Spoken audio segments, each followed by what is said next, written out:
My name is Don Forsyth. Crystal Hoyt, where's Crystal Hoyt? One of the organizers. And also Nancy Knock has been instrumental in organizing these sessions. Our topic is individualism, collectivism, and the greater good. Perhaps one of the most complex issues to face members of the admittedly very gregarious species. There's always a recognized tension between the individual, the drive to achieve personal goals, the emphasis on egoism, and yet also the recognition that we are embedded in larger organizations, groups, collectives of some sort, even nations. And we've been gathered here today to discuss some very age-old questions about people and the greater good. I find it very challenging to find the right words to sum up the credentials and accomplishments of the experts who have sacrificed their time and energy to travel to join us for our conference. I feel as though their work should be honored rather than simply summarized, but if each of you would, we will of course introduce you in more detail just before your presentation. But let me just take a moment now and go around the room, and if you could raise your hand as I read your name so that others can recognize you. Dan Batson, our first speaker. Dr. Sarah Brosnan. Dr. Joan Chow. Dr. Eric Daniels. Dr. Brian Hayden. Brian Hayden. We'll wait for him. Dr. Brian Hayden. Dr. Ed Locke. Dr. Neil Mitchell. Dr. Michael Moody. And Dr. Mark Snyder. Please join me in welcoming these scholars to our campus. There is a bit of housekeeping here just for a moment before I introduce our first speaker. We are taping. And yet at the same time, I've asked the presenters to think of this as a working meeting, to present their ideas, perhaps as controversial as they might be, so that we could converse openly, dialogue perhaps, and reach a deeper understanding of the issues of individualism and collectivism. But it does mean that when you ask your questions, it would be great to have you use a microphone. There's one about somewhere. So when you ask your questions, please try to use a microphone. On that note, we have representatives from very many different disciplines. As we know, each discipline has its own way of proceeding in these sorts of affairs. I'm going to establish the template, which would be presentations without questions peppered within the presentations. That would be the template. If, as a speaker, you wish to use another procedure, then you should mention it to the group. Otherwise, we will assume that your presentation will be of the type where you will deliver your thoughts and then ask questions. We will ask questions. So that's our basic approach. So please remember, it is also, however, a working meeting, so comments from everyone are welcome. Let's get on with it. Our first speaker is Dr. Dan Batson, a social psychologist. He attended Davidson, Yale, and the University of Tennessee as an undergraduate. He received PhDs from Princeton Theological Seminary and from the psychology department at Princeton.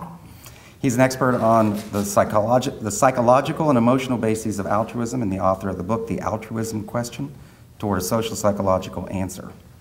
Dr. Batson's work is noteworthy for many reasons, but I personally have admired his work for a long time because he is a brilliant experimentalist. He deals with questions that many of us deal with, such as, what is human nature? Are we fundamentally selfish creatures, or are we capable of acting altruistically, truly altruistically? Is that possible?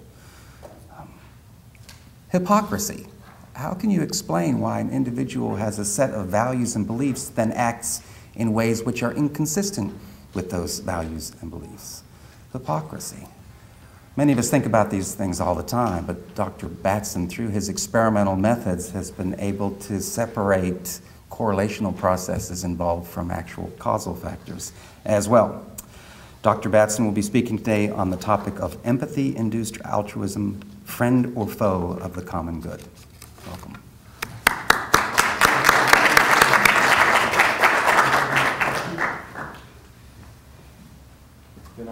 a template where we, oops.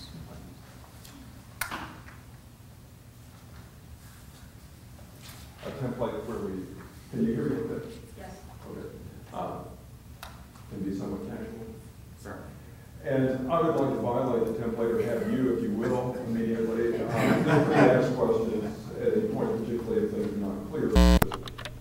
I'll try and build an argument a bit, and obviously if we lose a step, why then that's a problem.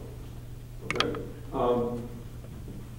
Thank you, Don. It's nice to be first in the sense that I get to thank you all first. And I do appreciate being invited and everything you all have done. Put us up at an incredible hotel, which is, I think, designed to test us on our commitment to concern for the common good as opposed to money, money, money. And great meals. There is hope, however. A friend sent me an email message today of some ads that were run back in the 30s and maybe the 20s, I don't know. But one of them was, eat, eat, eat, and not get fat. It was an ad for sterilized tapeworms. So there is hope.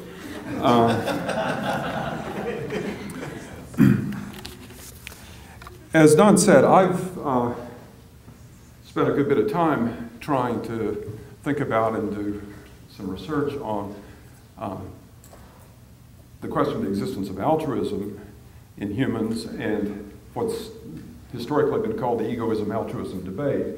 But actually, I think that needs to be put in a slightly larger context of possible pro-social motives, and that's particularly important today. And where did the magic? Is this it? Yeah, that's particularly important today. That's interesting. I can't. I've got an anterior fusion. I've got 5 vertebrae that are together, and there's no way I can look up there. So I'm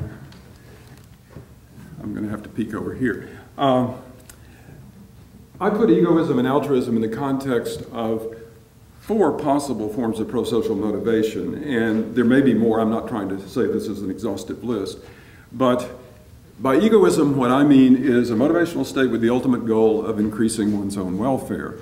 And ultimate here is not a metaphysical sort of concept of a first or final cause. It's not evolutionary function.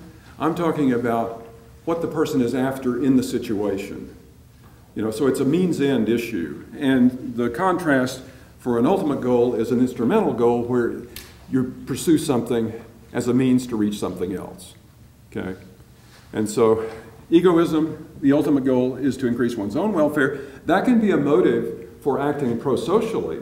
That is, for doing something where you're intending to benefit somebody else in order to get some self-benefit. And the self-benefits that are possible, there are a whole range, but at least the ones that will be sort of prominent in thinking about acting for the common good are to gain material, social, or self-rewards. That is, you know, perhaps you're anticipating praise or to feel good, get a warm, fuzzy feeling about what you've done. That would be an egoistic motive. You may act in order to avoid material, social, or self-punishments. Avoid guilt, avoid censure by others. These would all be egoistic motives. Altruism, in contrast, is motivational state with the ultimate goal of increasing another's welfare. Now, I'm talking about a motive here, altruism, not behavior. I mean, it may lead you to act, but not necessarily. But the goal is to increase another's welfare. And so, whereas an egoistic account of pro-social behavior might say, yes, you increase the other's welfare, but in order to benefit self, this suggests that, no, is it possible that we would actually act to increase another's welfare as an ultimate goal? That doesn't mean that we may not benefit ourselves in the bargain. As long as that's an unintended consequence, that still would be an altruistic motive by my count. I'm not focusing on self-sacrifice here. One could benefit and still be altruism. But I think there are 2 other motives we need to consider also. One is what I've called collectivism, and other people have too, motivation with the ultimate goal of increasing a given group's welfare. And as defined here, You don't necessarily need to be a member of this group. You could have a goal to increase the welfare of a group of which you're not a member. Groups I'm talking about can be either large or small. It could be a nation, a community. It could be a marriage, if your goal is to act to increase the welfare of the marriage, for the good of the marriage, for the good of the family.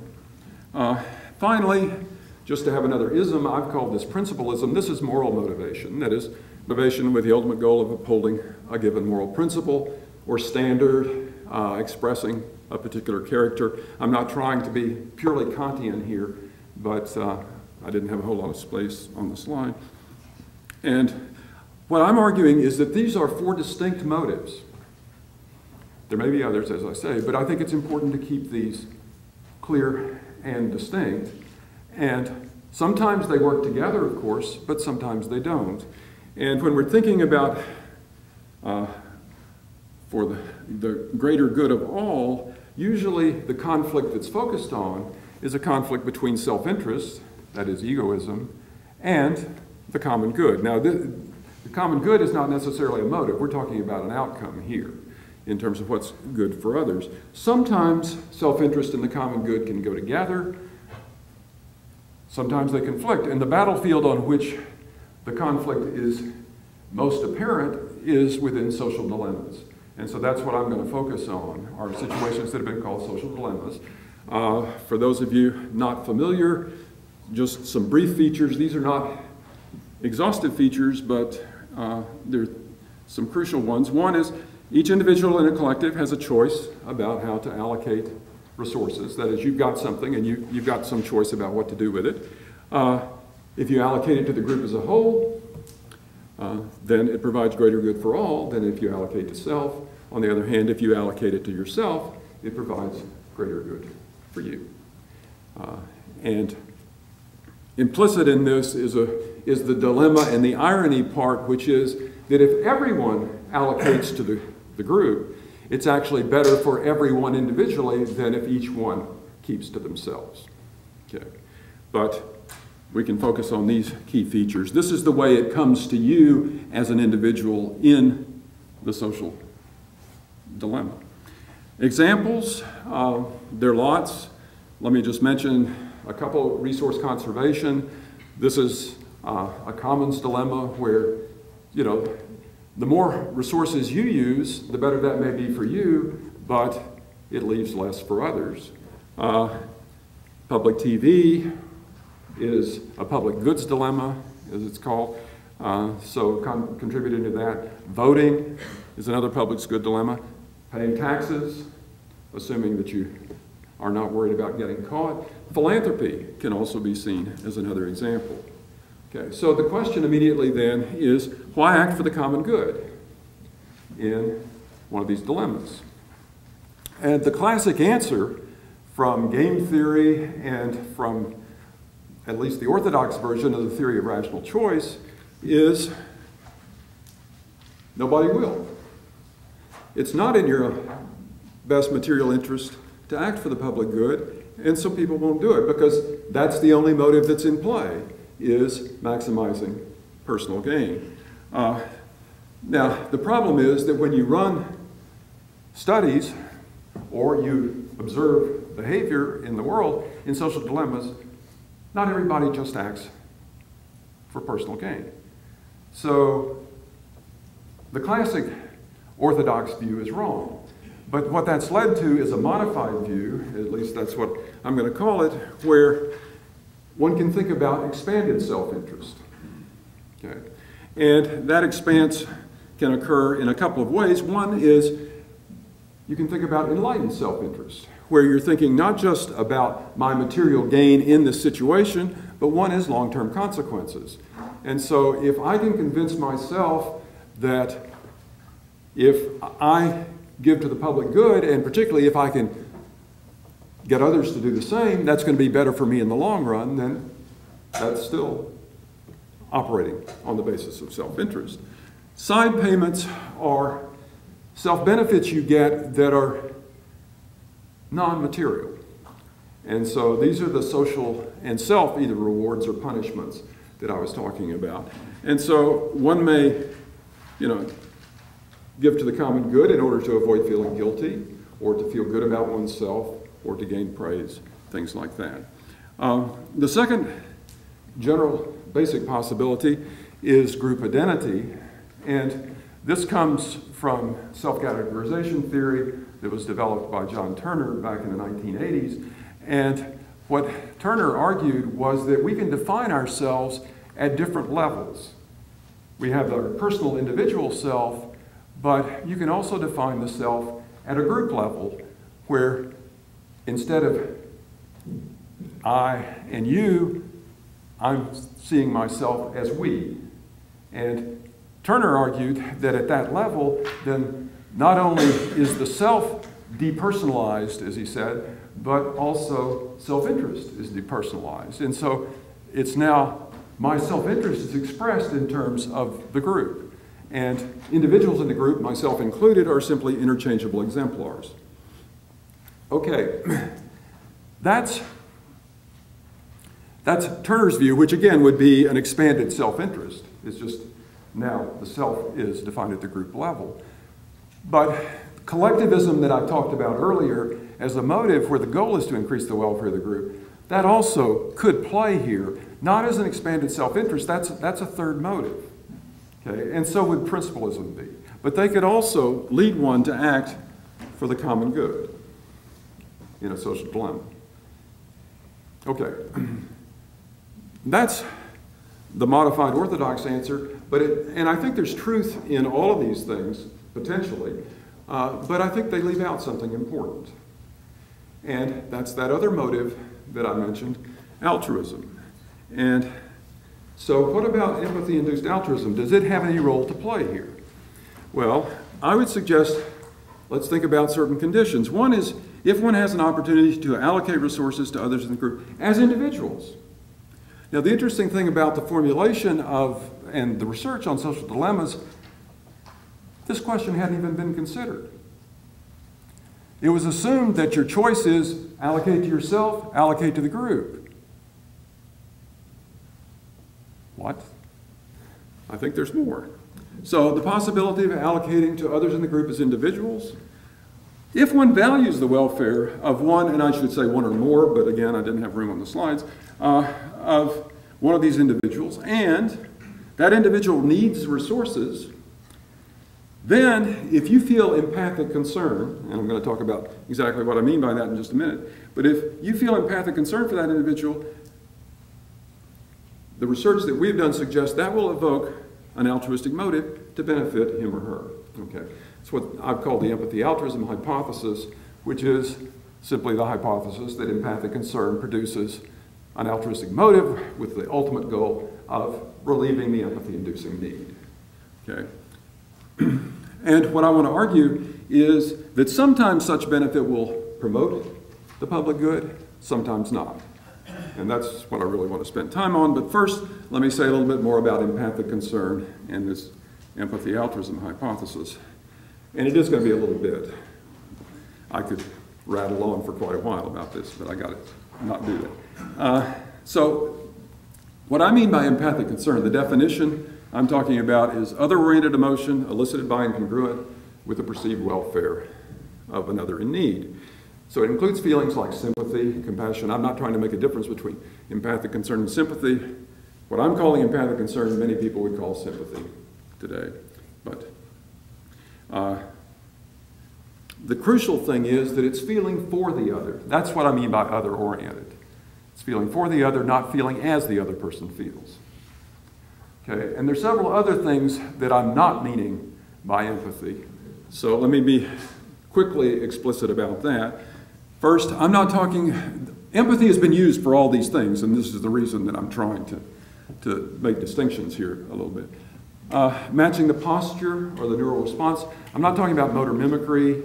I'm not talking about mirror neurons, affective or emotional resonance, things like that. Feeling distress at witnessing another's suffering. That's a vicarious emotion, but that's a self-oriented emotion. If it upsets me to see somebody else suffering, we've got evidence that that leads to an egoistic motive to try to reduce that distress that I feel.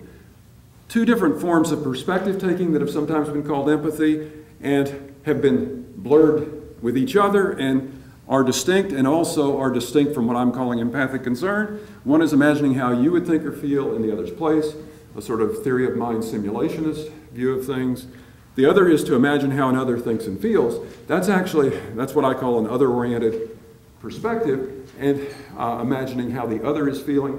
That's been used to induce empathic concern, and I'll talk about some studies where we've done that, but that's not the same as empathic concern. That's a cognitive perceptual set that can invoke or induce empathic concern. Finally, I'm not talking about a disposition or trait here. I'm talking about how you feel in the situation. There may be dispositions that lead to a person being more likely to experience empathic concern. I'm talking about the actual experience of the emotion. Okay? So that's what I mean by empathic concern. So finally, to at least get started. When is empathy-induced altruism a friend of the common good? That is, when would it lead one to promote the common good? Well, I can think of two occasions. There may be others, but these are at least two that have come to mind. One of them is when the need for which empathic concern is induced is shared by many, if not other individuals.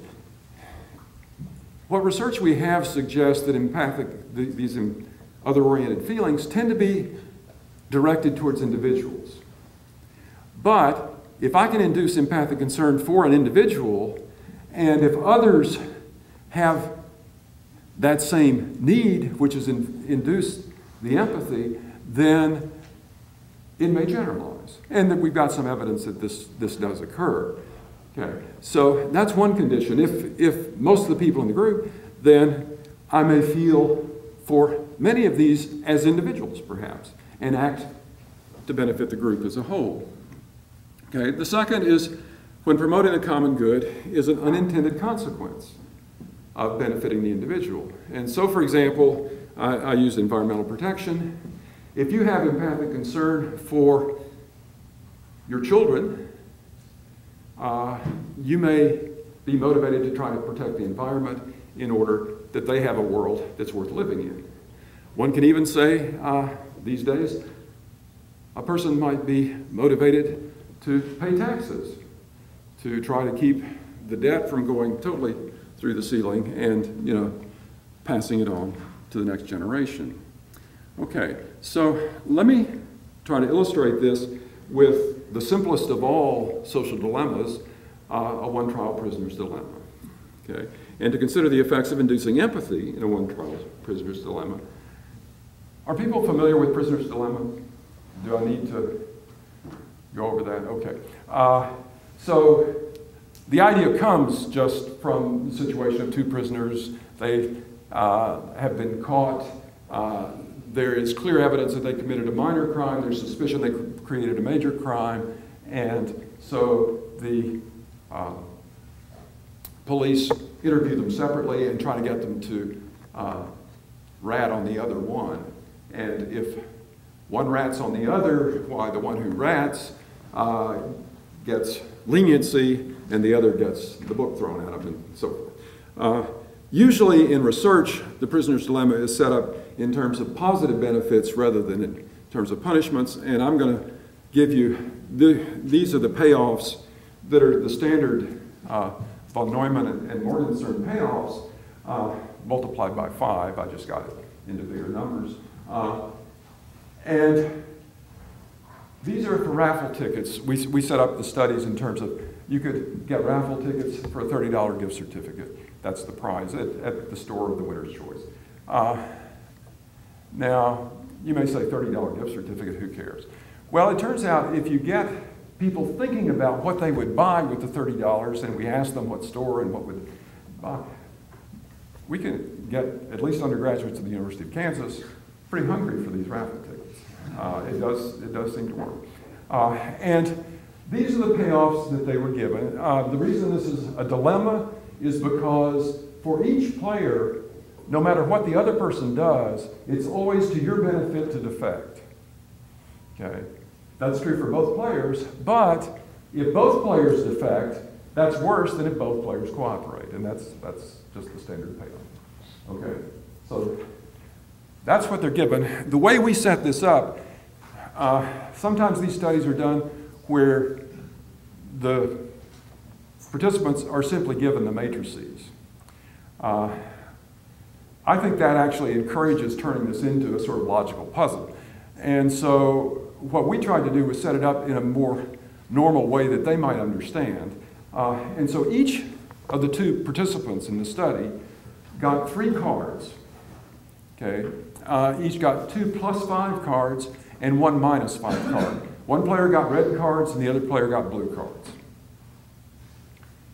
And the idea is that you're going to engage in an exchange. And for some people, half the people, we told them this was a social exchange. For the other half, we said it was a business transaction, simply to look at the effects of that set, a business set, on behavior in the situation. Okay. But you're going to exchange 1 card. That is, you send a card to them, they send a card to you. This is sort of like playing hearts, you know, when you pass the trash. So you're just going to pass on 1 card. And this will be done simultaneously. You don't know what they're giving you. If you end up with a red-blue +5 pair, that's doubled in value. So instead of +5 +5 being 10, it would be worth 20. All right, now, with those payoffs, or with those conditions, oh, and the one other thing, and that is that if you end up with a negative value, then it's 0. I mean, we're not going to take tickets away from you that you don't have, okay? Now, with those conditions, you actually get these payoffs, okay? So if I've got my 2 +5 cards, if I'm red, let's say, and my -5, if I pass my +5 and the other person gives me a +5, well, that means I've got a red-blue +5 pair, that's doubled, but I've still got a -5, and so that's going to give me 15. And you can go through it, it'll give you all these numbers. So that's what they're doing. They're just passing a card. Okay. So what are the predictions for what would happen here? Well, again, from sort of classic game theory and the theory of rational choice, the predictions are that you should get very little cooperation. This is a one-trial dilemma. If you have an iterated prisoner's dilemma, where there are multiple trials, then strategies like tit for tat and things like that are reasonable.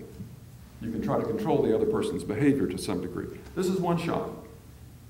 And under those circumstances, game theory says nobody should cooperate.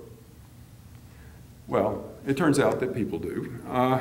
And then we invoke these other possibilities that we've talked about: collectivism, principalism as motives, this expanded self-interest that I talked about, particularly in terms of side payments, might lead you to cooperate. That is, you might feel guilty if you sent the -5 card, particularly if they then sent you a +5, and you've gotten 25, my matrix is gone, and they've gotten 0.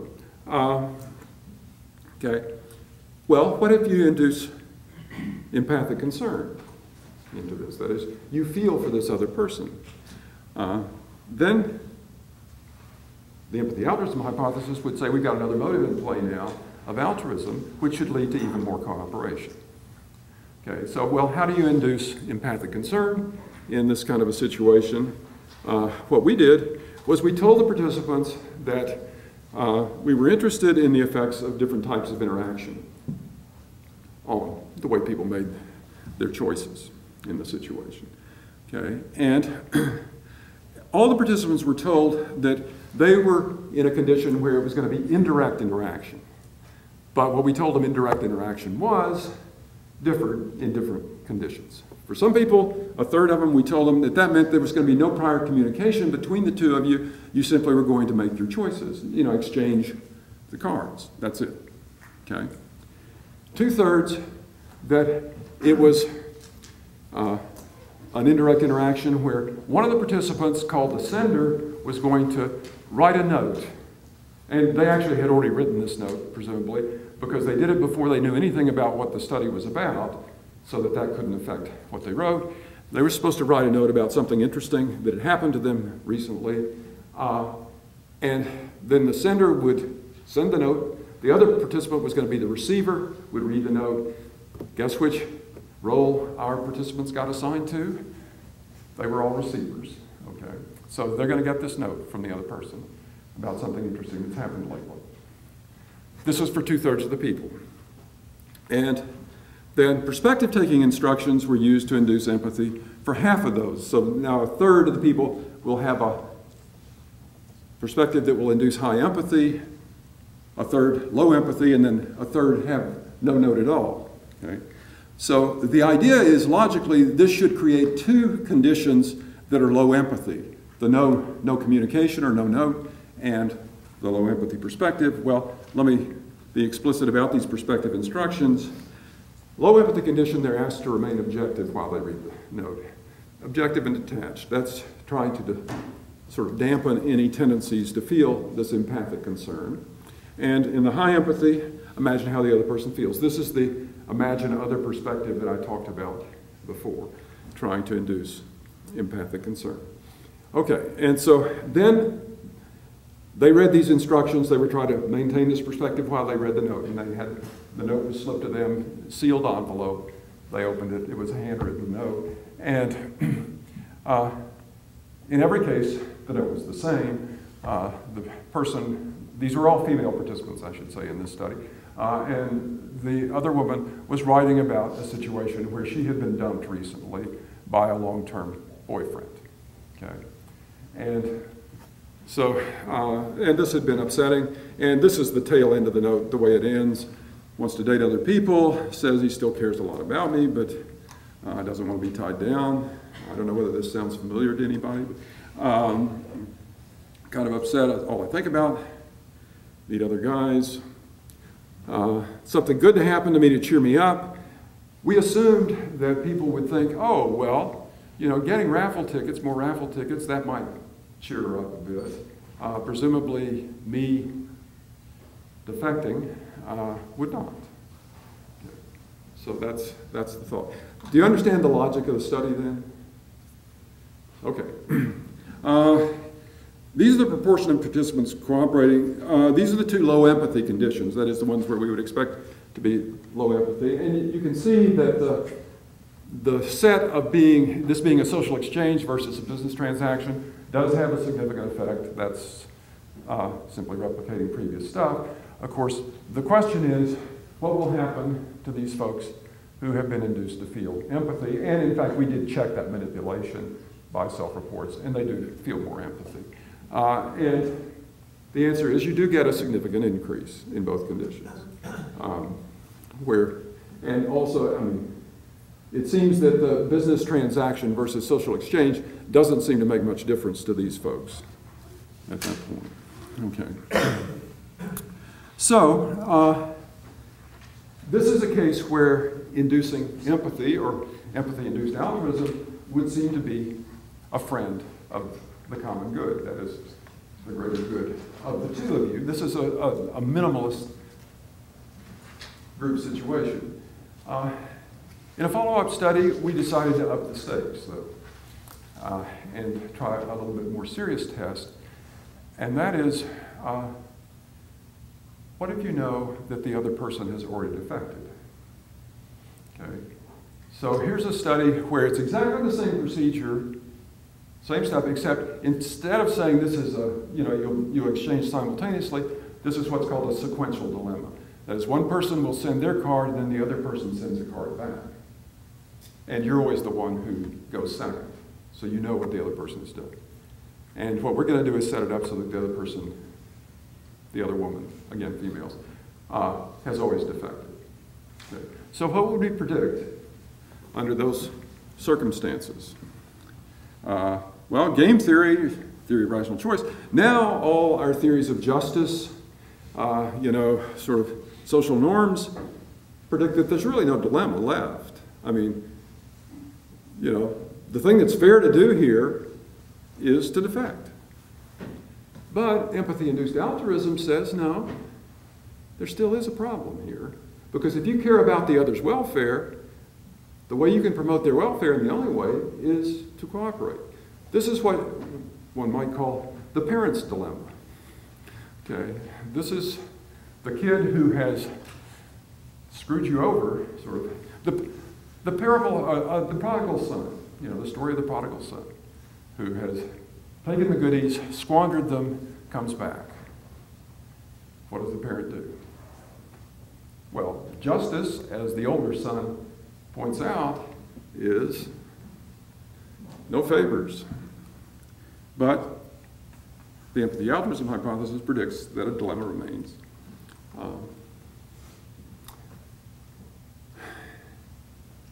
Same conditions, same note, all that. And obviously, in the low empathy conditions, very little cooperation. This actually replicates very closely there are very few other studies that have even looked at this kind of situation. But this replicates closely what they have found. You get about 5% cooperating.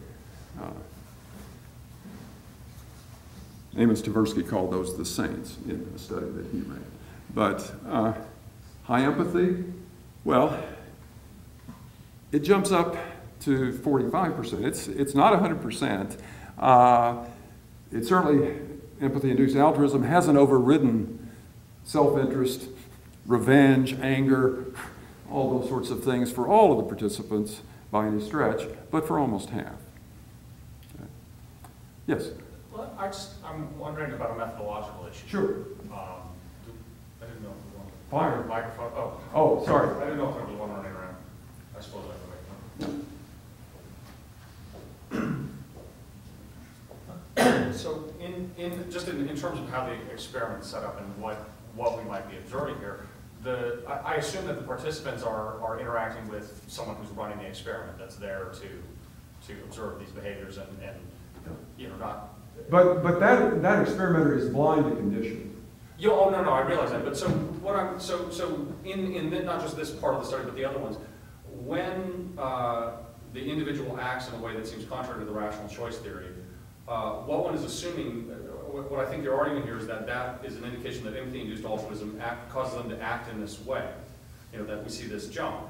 But how does one control for the fact that this may be one of those things that you described earlier as the broader view of self-interest, where the act of signaling, because there's another person in the room, signaling my choice of expressing empathy after I've been defected against, I can then express that, oh, well, I'm really an empathetic person because I see this experimenter here. Whether I do this as a conscious or a subconscious motivation, I'm doing it because of that social credibility that accrues from that in a way that might not be observed if these experimental conditions were I mean, it's like a Heisenberg problem. You're affecting the ability of someone to want to be empathetic. Yeah, let me cut you just sure. Because we need to go. But these particular studies are not designed to test specific egoistic alternatives to the empathy-altruism hypothesis. We've addressed that one in another study. I'd be delighted to talk about it with you later. This is simply saying that these effects, they do seem to be produced by our conditions evoking empathy, and if you do mediational analyses, you'll find that the effects are associated with their self-reported empathy. So I think it's that empathic emotion that is producing it, but that doesn't answer your question. That has to be other research. Okay. Let me quickly run on to when it can be a foe. Common good. What I would suggest, and I'm going to have to pick this up. I always do this. 4 conditions. Whoops, 4, yes. First, an allocator values the welfare of some but not all others in the group. Allocator perceives cared for others to be in need of resources. Okay. Can give resources directly to the other. That is, there has to be that option of being able to act to benefit the other as an individual. Okay. And giving the resources reduces the common good. Okay. So a social dilemma exists that includes the other. Okay. How often do these conditions exist? I would suggest they exist actually very often, particularly in the real world. I mean, the only condition in which they would not exist is where you had a situation where a person didn't care about anybody else who happened to be in that real world with them, part of the community or whatever. Think about cases of loggers who clear cut or fishermen who overfish, do they do it because they simply want to put money in their pockets? I think what you'll find is that most of them say, I've got a family to feed. This is not an easy situation. And that's a response that would at least be consistent with the possibility of an altruistic motive. So how would we induce empathic concern in a social dilemma? And this is going to a slightly larger group, not a huge group, but 4 people now. So the participant, 3 others, same-sex students, both males and females in these studies, could allocate to, and I should say there are no gender effects, so we don't have to worry about that. But they get 2 blocks of tickets. Each block has 8 tickets in it, and the reason for this is in order to create the conditions for the social dilemma, which I'll explain briefly. But for each of these blocks, they can either give it to themselves, they can give it to another individual as an individual, or they can give it to the group as a whole. If it's given to the group as a whole, as I say, it's enhanced and divided. That is, the 8 tickets become 12, and they're divided equally, 3 each for the 4 people in the group. So what that does is it sets up a social dilemma where it's always to the benefit of the group as a whole to give to the group, always to the benefit of a given individual to give that individual as an individual. Okay? Same technique for inducing empathy. We've got a no communication group. We've got the 2 communication groups. Something interesting. The person, now either he or she, was dumped recently, so forth. All of that. And the perspective instructions are the same. Okay? What you find is these are in the low empathy conditions. Virtually all the giving is either to the group as a whole or to the self. In the high empathy, what you do is you get a reduction in giving to the group and no change in giving to self. That is, it's not that suddenly self-interest disappeared. I would read this as a situation of competing motives. We've got 3 motives now and only 2 blocks to give. Increase, of course, in giving to the other individual for whom empathy was induced. That specific individual. Okay, not to any other individual. No surprise. Well, but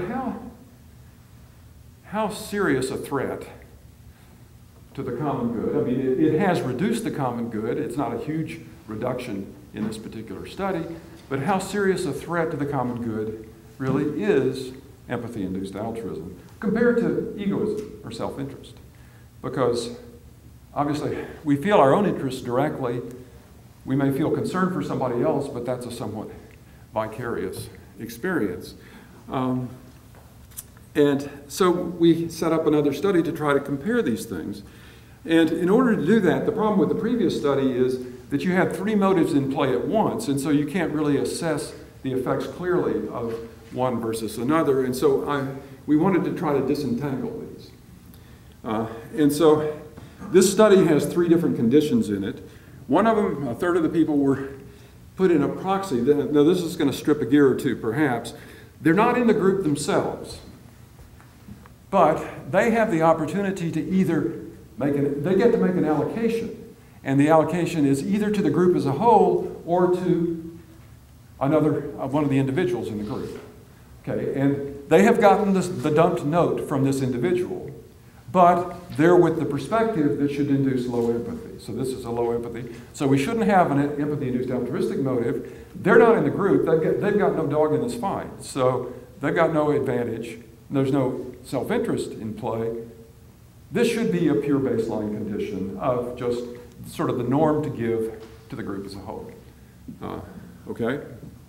A baseline condition. Second condition, this is just a standard social dilemma setup where they can give to themselves or to the group as a whole, no option of giving to anybody else in the group. Okay? And no note. Okay? And that's the egoism condition. Third is their proxy again. They're not in the group. They can give to another individual, but the perspective is an empathy-inducing perspective. So it makes sense? Good. Okay. This is a private condition. And all the studies I've talked about so far, the people were on their own when they did this. They would not meet the other person at any point. It was what they were doing wasn't going to be known. The other person wasn't even there, so it was pretty safe. But, this is what we find, that both the egoism and altruism condition, you get a substantial reduction, roughly the same. I'm not going to go to the bank on that, but substantial reduction from the baseline. Okay, so each seems to be operating as a threat to the common good, independently of each other. I highlight the private there because there's an interesting question of, are there conditions in which an altruistic motive would actually be a greater threat to the common good than would an egoistic motive? And it seems to me, yeah, a condition that would do that is when your action is public, when other people will know what you do. Because there are strong sanctions against acting on blatant self-interest. You may be called greedy, selfish. Those are not nice things to be called. Actually, Robin Dawes, years ago,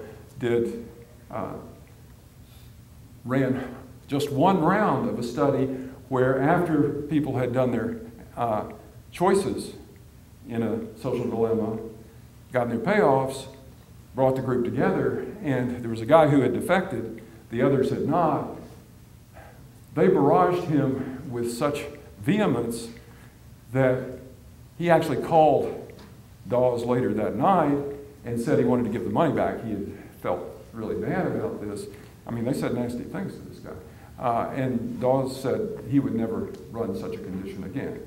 So it does suggest that there's some basis for that concern about what people may think.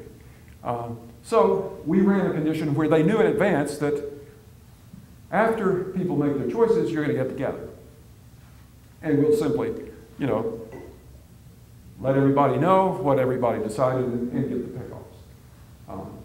And the idea was there are these sanctions against self-interest, egoism. What about against altruism? Well, I mean, you might be called a bleeding heart, naive, soft, but those are sort of weakness, not, questioning your virtue. And what you find under those circumstances is that actually the altruistic condition, that's where you get the threat. Self-interest is wiped out, basically, by knowledge that other people are going to know what you've done. But there don't seem to be sanctions against empathy-induced altruism, and so why not? What? Yes? He's waiting for a microphone. Okay, he's got a microphone. Help me understand something. I'm familiar with the prisoner's dilemma game. I'm teaching in the business school. I never could figure out its relevance to the real world. You're given a gift certificate which you didn't earn, didn't ask for, didn't apply for, out of the blue by a complete stranger. Then you're forced to deal with a complete stranger whom you don't know and didn't choose as to how to allocate it. And then you're forced to make an arbitrary decision as to what to do. Now, can you tell me what real-life situation this could apply to? I don't think the fishing is a good example. I can't think of a single real-life situation where this kind of condition would ever come up. So tell me what I'm missing. Well, I think you're missing the link between, or the move to a conceptual analysis of the problem and construing the dynamics of the situation. And these people, they see these as real decisions. Sure they do, but you design the game that way. Right. But they don't see it as a game in the sense that, okay, we're doing this social interaction and they have a chance to make decisions. And there happen to be these conditions under which the decisions made. They get into these things. I mean, that's part of trying to... I know that. I've seen the game in action. Yeah. Okay. But I can't think of a single thing in my life to which this applies. Well... Any time for any decision I've ever made. I've tried to give examples as I went along. Now, we can talk... It's not going to be exactly the same, but in terms of the structural dynamics, I think it is the same. But, yeah. Okay. Why no sanctions against altruism? Let me suggest quickly two possible reasons, and then I want to wrap up here. First is the belief that altruism is always good. I mean, if you think altruism is good necessarily, why then there's no reason to have sanctions against it. The empathy-altruism hypothesis does not assume that altruism is necessarily good, and I've tried to suggest cases in which it creates problems. The second is that altruism doesn't exist, or if it does, it's too weak to be a threat to any other motive. And I think that's a common belief. I think both of these beliefs are wrong, and I think the data that I've run through quickly suggests that each of these beliefs is not really correct. So let me just quickly run conclusions, and then I sort of cut quickly, but I'd like to get other people involved. First is that self-interest and common good are not the only concerns in many social dilemmas, in many issues of acting for the common good. Second is, I think empathy-induced altruism also comes into play. I think it's a surprisingly powerful motive. And I think it can either be a friend or foe, and just to quickly summarize, sort of, it's a friend, I think, under conditions where it leads one to care about the welfare of all members of the group, as individuals perhaps. But if it's widespread enough, the easiest way to address that is by acting for the benefit of the group. Second, if increasing the welfare of the group occurs as an unintended consequence or a byproduct of acting to benefit the individual for whom empathy is felt. I think in most social dilemmas it's actually a foe of the common good, because what it does is it introduces the interests of another individual as well as self against the common good. And I would suggest that when allocation behavior is public, it can actually pose a more serious threat than does self-interest. So now let me let people ask questions. Yes, sir. I don't know, do I get to pick folks or do Okay. Okay. John. Thanks, Dan. As always, you design such clever and insightful experiments to isolate exactly what's going on here. And I do see your point that people feeling empathy for a specific person can make them care less about the group. But I'm contrasting this with a book I read recently by Brooks, Who Really Cares? And one of his points in that book is that conservatives and religious people give a lot more to charity. Liberals care so much about the common good and all of humanity that it tends not to actually get them to do very much. Whereas if your charity is given much more locally, you tend to give a lot more.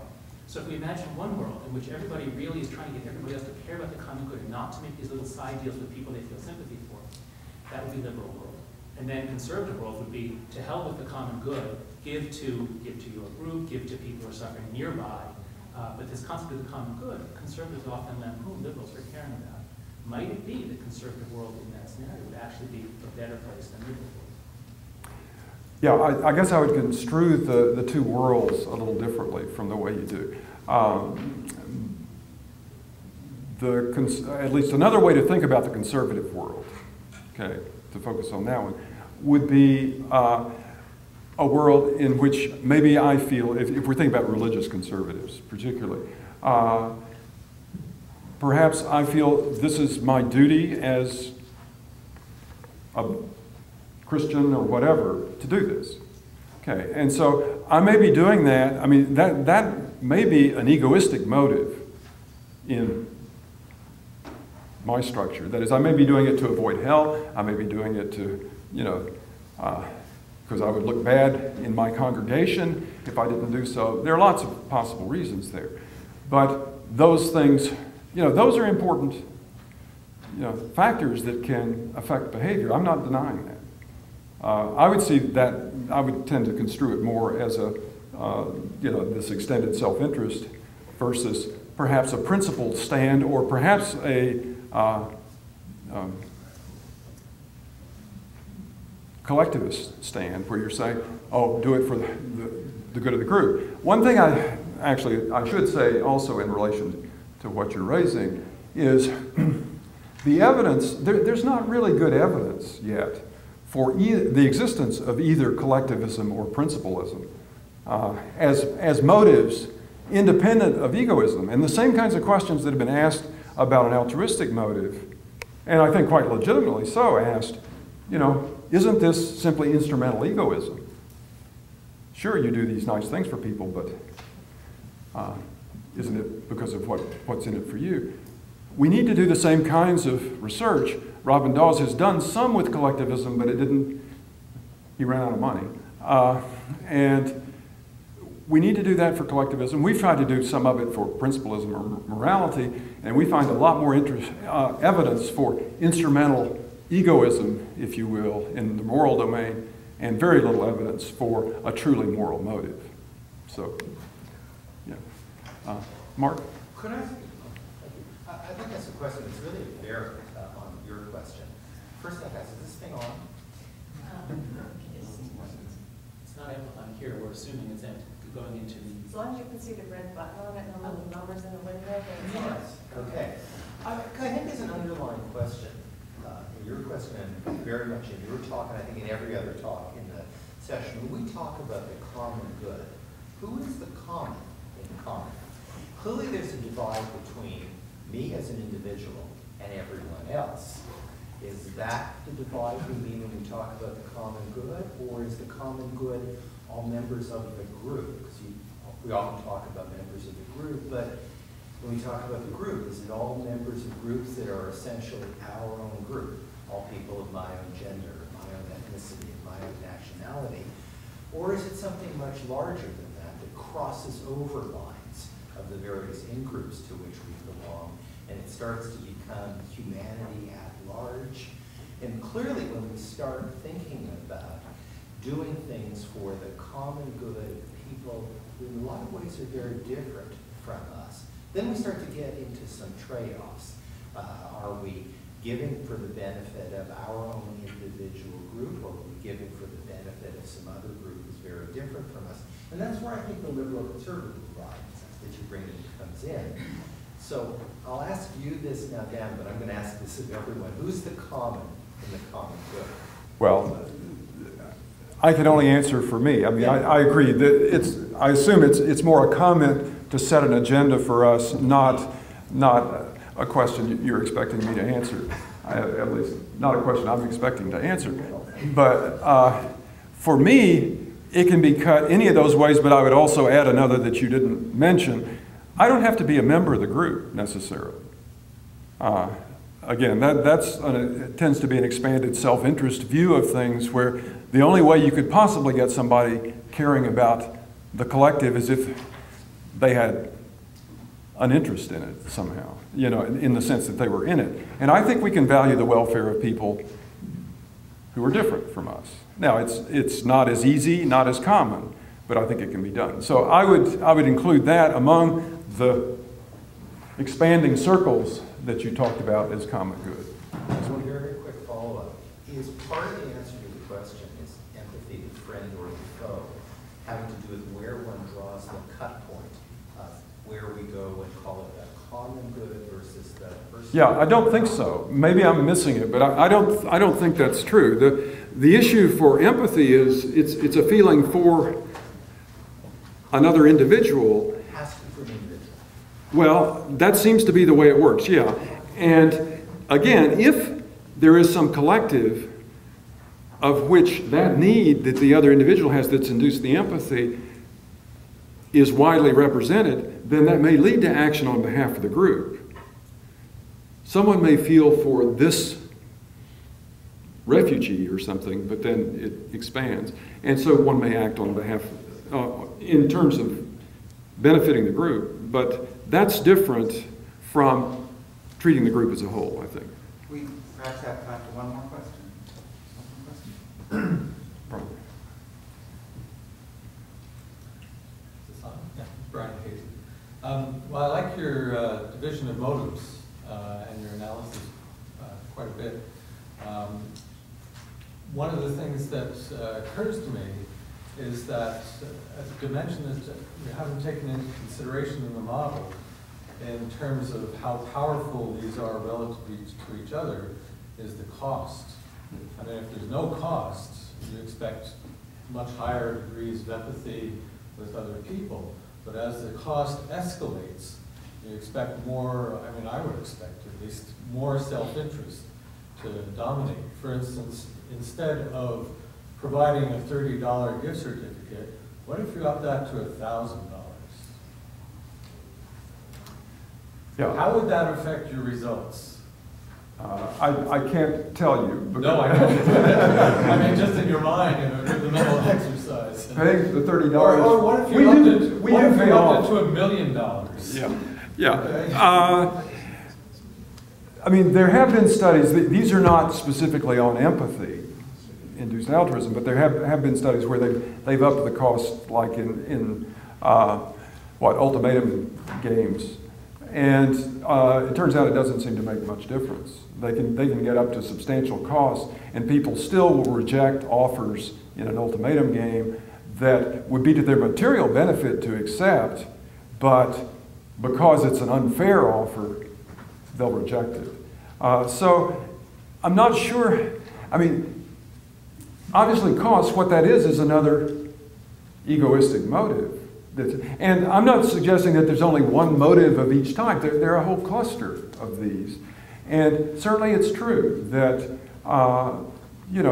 you have more cost to you individually, you may hesitate. It can be more cost to other people too. And it depends, I think it depends on the strength of the motive. I wouldn't want to give a sort of categorical answer. I mean, there are times that people, it's clearly that the cost to self doesn't outweigh, even knowledge of substantial cost to self don't outweigh what they see as the benefit to someone else. Well, I think you always find some people that will adhere to that one motive or another. But I think you find some situations too. I wouldn't want to just sort of say, oh, well, they're those people, the saints or whatever. But you don't think there's any situational change in emphasis here, proportion? Oh, sure. I think it's in terms of the degree, I mean, it's a relative value issue.